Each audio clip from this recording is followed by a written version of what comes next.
So, may bago na namang update si Meta about sa ating mga tools, 'di ba? Marami na pong nagpo-post ngayon, no, about sa ads on reels na nandoon na po sa ating monetization pero not eligible pa po siya, no. 'Yun po ang pag-uusapan natin ngayon, guys. Nung una na update ni Meta, guys, is about sa kapag lumalabas po tayo sa batas ni Meta, hindi niya tayo sasahuran. So, ang pangalawa naman po niyang update, guys, ito naman po yung ads on reels na lumalabas sa ating tools. So, tara guys, puntahan natin tayo sa ating Facebook, guys, no? So, i-click lang po natin itong ating professional dashboard.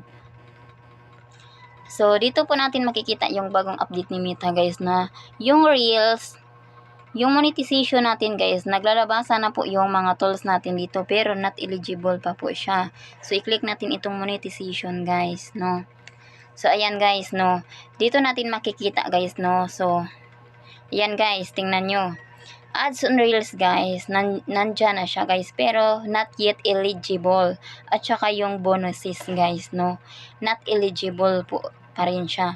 Huwag kayong magtaka, guys, kung bakit yung stars ko nakalock dyan. Pero yung stars ko, guys, na-set up ko na po siya doon sa Business Meta Suite. So, mayroon na po akong earnings sa stars at saka mayroon na po akong payout sa stars. So, okay lang na nandun siya sa not yet eligible, pero mayroon naman po akong income at saka mayroon na po akong payout sa stars. So, ngayon, guys, dito na naman tayo sa ads on reels, no? Kasi yung iba, guys, no, 'di ba? Kapag nakatanggap po sila ng ganito, sobrang saya po nila, no, na parang napaisip po sila, guys, na yehe, nandito na siya, malapit na akong ma-monetize kasi nandoon na sa tools. Pero hindi po, no.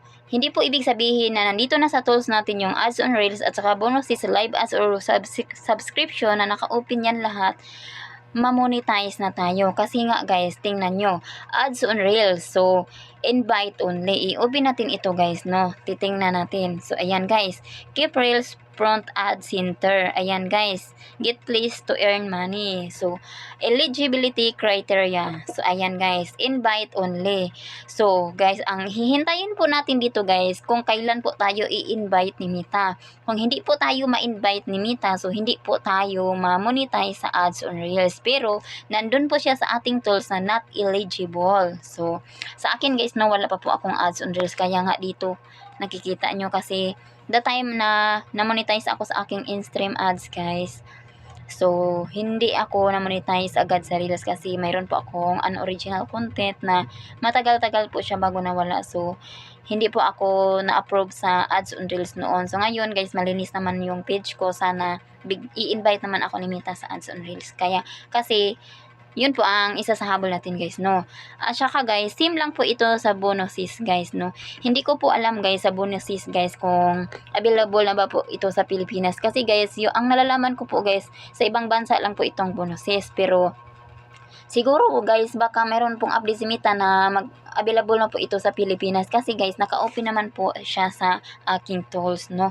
Hindi lang po sa akin, guys, marami po akong nakikita sa wall ko na nagpo-post po sila ng yung mga tools na bagong update ni Meta na ganito na naka-open din. So, bonuses, guys, eligibility criteria, same lang din sa ads on reels, guys, no. Invite only. So, maghihintay po tayo ng invitation dito, guys. Alam nyo ba, guys, na mas maganda po itong bonuses, guys. Kasi, guys, no, mas malaki po ang kita natin dito sa bonuses kaysa ads on reels or in-stream ads, no. Yun po ang